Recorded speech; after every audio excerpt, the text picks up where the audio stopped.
Struggling to pray? If prayer feels dry, distant, or like you're talking to the ceiling, you're not alone, and you're not broken. You might be missing 5 biblical truths that can reconnect you to God's presence today, right now, not next week or when life finally slows down. In the next few minutes, I want to show you a simple way to experience God again through His Word, to hear Him even when you feel numb, and to rebuild your prayer life with a daily rhythm you can do in just 12 to 13 minutes. If you've been thinking, I don't even know what to say to God anymore, this will change everything. I'm glad you're here. I've spent over a decade walking with believers, students, parents, entrepreneurs, nurses, teachers, people who love Jesus but quietly admit they feel disconnected and spiritually tired. I've been there too. There was a season when I sat with an open Bible and a closed heart. I wanted to want God, but everything felt flat. Over time, through Scripture, God rebuilt my prayer life, and I've watched Him do the same for thousands of others. Today, I'm going to share 5 biblical truths Jesus used to sustain His soul, a practical 12-minute daily dynamic time with God. You can start today. How to ask God, "What are you saying?" and actually recognize His guidance, a simple way to pray Scripture when you run out of words, and the one faithful step that often unlocks fresh direction. Before we go further, take a second and subscribe for biblical truth that transforms lives. I post content designed to help you experience God, not just learn about Him. Let me start with a short story. Years ago, on a Sunday morning, I opened to Psalm 119, not because I felt spiritual, but because I was desperate. I read, "Your word is a lamp to my feet and a light to my path," and honestly, I didn't feel anything. My phone buzzed. I turned it face down. I whispered, "Open my eyes to see wonderful things in your word." I waited a breath longer than felt comfortable. Then I read that line again, "a lamp to my feet." It struck me. Lamps don't light highways. Lamps light the next few steps. I realized I'd been waiting for God to light the whole road, and He was inviting me to take the next step. That day I did one practical thing I'd been avoiding, and the silence began to break. It wasn't loud or flashy. It was simple, gentle, real. That's what I want for you today. Here's the twist that reframed everything for me. If you're struggling to pray, maybe you're not prayerless, you're underfed. The disciples once urged Jesus, "Eat something." But Jesus replied, "I have a kind of food you know nothing about." John 4:31-32. In another moment, Jesus answered, "Human beings cannot live on bread alone but need every word that God speaks." Matthew 4:4. What if the solution isn't praying harder but feeding deeper? What if your soul isn't failing, it's just hungry? If you've tried forcing yourself to pray and it still feels empty, let's start where Jesus started. Let's start with the food that sustains. Truth 1. Feed on God's Word like your life depends on it. Jesus wasn't nourished by tips, platitudes, or motivational slogans. He was sustained by the Father's Word. When temptation came, when misunderstanding rose, when exhaustion pressed in, Jesus reached for Scripture and lived by it. If prayer feels flat, begin by receiving, not striving. Think of Scripture as breakfast for your soul. Without it, you're trying to run a marathon with no fuel. Psalm 119:16 says, "I delight in your decrees, I will not neglect your word." Not neglecting the word isn't about guilt, it's about survival and joy. This week, decide that your soul gets fed before your screen does. Even 5 slow verses can nourish you more than 50 rushed ones. Don't pressure yourself to conquer entire chapters. It's better to digest one sentence deeply than skim a dozen pages without tasting a thing. Truth 2. Ask God to open your eyes, then slow down. Your most powerful prayer at the start isn't fancy or long.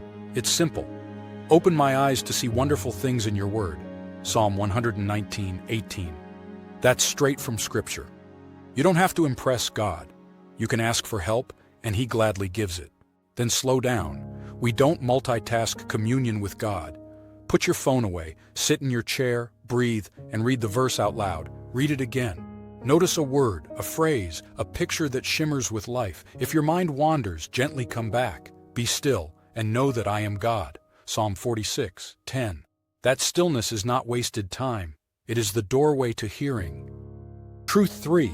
Meditate and let the word dwell, don't rush. In Scripture, to meditate means to murmur, to repeat, to chew. Psalm 119:15 says, I will meditate on your precepts and fix my eyes on your ways. Colossians 3:16 adds, let the word of Christ dwell in you richly. Dwell means let it move in, not just drop by for a minute. Choose one phrase and repeat it quietly. Write it in your journal. Let it address your fears, your schedule, your decisions. God's word is not merely information, it's living and active. When you meditate, you're giving the Holy Spirit space to plant truth down where your feelings and habits live. You do not need a lot. You need it to sink in. The difference between reading and experiencing often comes down to whether you hurry past the verse or let it take root. Truth 4. Pray the verse back to God. This is how you pray when you run out of words. Borrow God's words. If Psalm 119:105 says, your word is a lamp to my feet and a light to my path, then pray, Lord, I feel unsure about this decision. Be my lamp today. Light my next step. Show me the path in this conversation, in this meeting, in this relationship. If you're weary, take Matthew 4:4 and pray, Father, I can't live on productivity or people's approval. Feed me with every word you speak. If you feel spiritually asleep, join Jesus in John 11:11, where he said, our friend Lazarus has fallen asleep, but I will go wake him. Pray, Jesus, wake me up, wake my desire, wake my attention to you. Wake what feels dead in me. When you pray Scripture, you align your heart with God's heart. You'll find words come easier because they've already been given to you. Truth 5. Obey in faith. The conversation continues through action. Sometimes we keep meditating as a way to avoid moving. But very often, the next word from God comes after we act on the last one. If He nudges you to apologize, to forgive, to send a text, to change a habit, to schedule tomorrow's quiet time, do it. Don't wait for perfect feelings. Sometimes God seems quiet not because He's distant, but because He's already made something clear, and He's waiting for you to take that step. Jesus said, I will go wake him. John 11:11.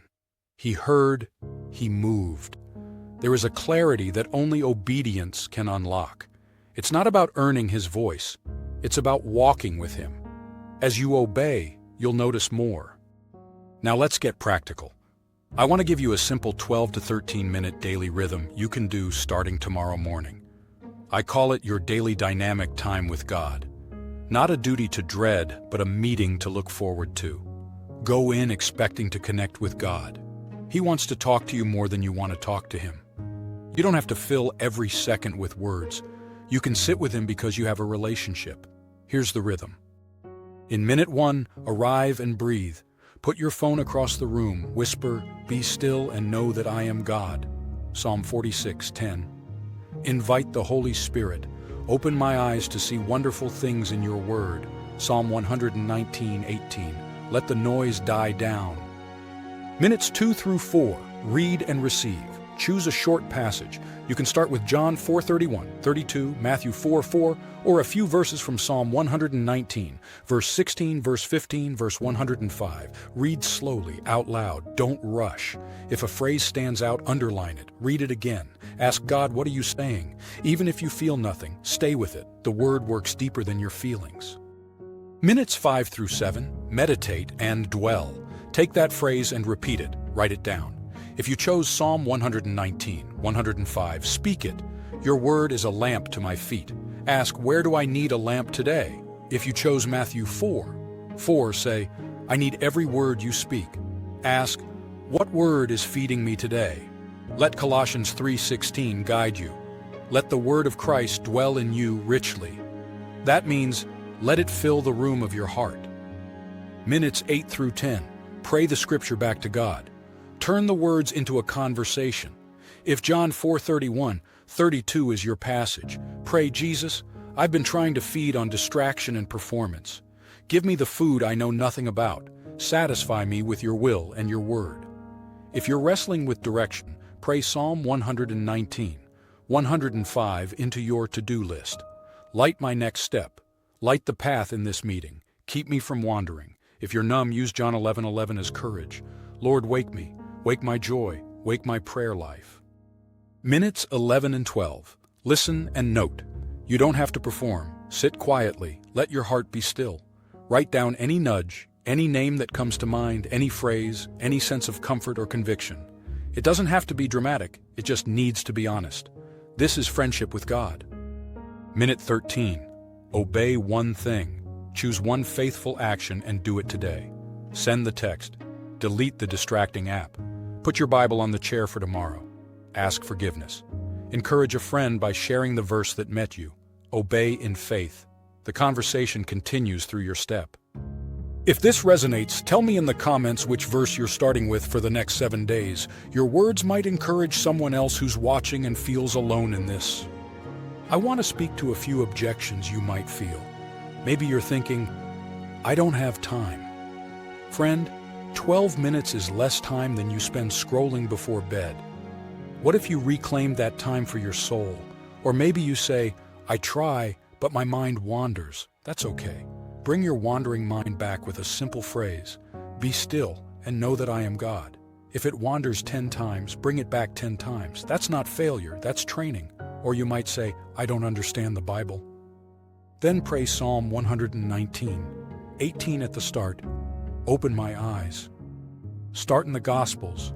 Read a psalm, stick with a short passage. The Spirit is an excellent teacher. He knows how to feed you.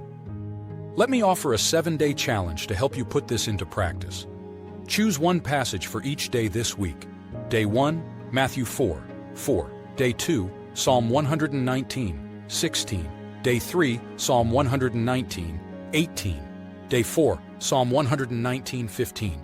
Day 5, Psalm 119, 105. Day 6, John 4:31, 32. Day 7, John 11:11 and Colossians 3:16. Each day, do the 12-minute rhythm. Ask God to speak. Meditate on one phrase. Pray it back. Listen. Obey one step. At the end of the week, look back in your journal. What changed? Where did you sense peace, guidance, or courage? Share one story in the comments so we can celebrate with you. I also encourage you to prepare for tomorrow today. Put your Bible and journal where you plan to meet with God. Set a simple alarm titled, Daily Dynamic Time with God. Tell a friend, I'm starting a 7-day word and prayer rhythm. Want to join me?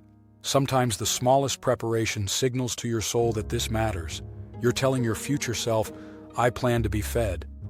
As you practice this rhythm, expect resistance, expect distraction, expect the lie, this isn't working. Push back gently with the truth. Human beings cannot live on bread alone, but need every word that God speaks. Even when you don't feel it, you are feeding your spirit. Seeds are being planted. Lamps are being lit. Don't measure success by chills or tears. Measure it by faithfulness, by showing up with your Bible, by asking for open eyes, by meditating, by praying scripture, by taking the next step. Over time, your appetite will grow, your ears will sharpen, your heart will soften, and you'll discover what Jesus meant when he said, I have a kind of food you know nothing about. If this helped you, hit like before you go, and tell me in the comments, which point resonated with you most? Which verse are you starting with? If you're ready to go all in, say, I'm in, and I'll cheer you on, and make sure you subscribe so you don't miss what's next.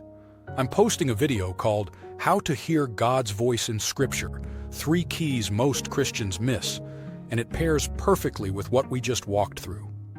Watch that next to deepen this rhythm and grow in confidence as you listen. Let me close with this encouragement. You can experience God in His Word. Call it your daily dynamic time with God. Go in expecting to connect with Him. He wants to talk with you even more than you want to talk with Him. You don't have to fill all the time with words. Sometimes you can just sit in His presence because you have a relationship. You are not strangers. Bring your Bible when you pray. Ask Him to help you understand it. Ask, God, what are you saying? Keep meditating. Start praying the verse back to God. Praying scripture helps when you run out of words. And when He asks you to do something, obey in faith. Don't keep meditating to avoid moving. Often the next clarity waits on the next step. Your word is a lamp to my feet and a light to my path. Psalm 119, 105. Let that lamp guide you today, one step at a time. Friend, you're not far. You're not beyond reach. You're not disqualified by dryness. You're hungry. And in Jesus, there is more than enough bread for your soul. Let the word of Christ dwell in you richly. Delight in his decrees. Don't neglect his word. Be still and know that he is God. Then rise, take your step, and discover that the God you've been trying to find has been waiting to meet you all along.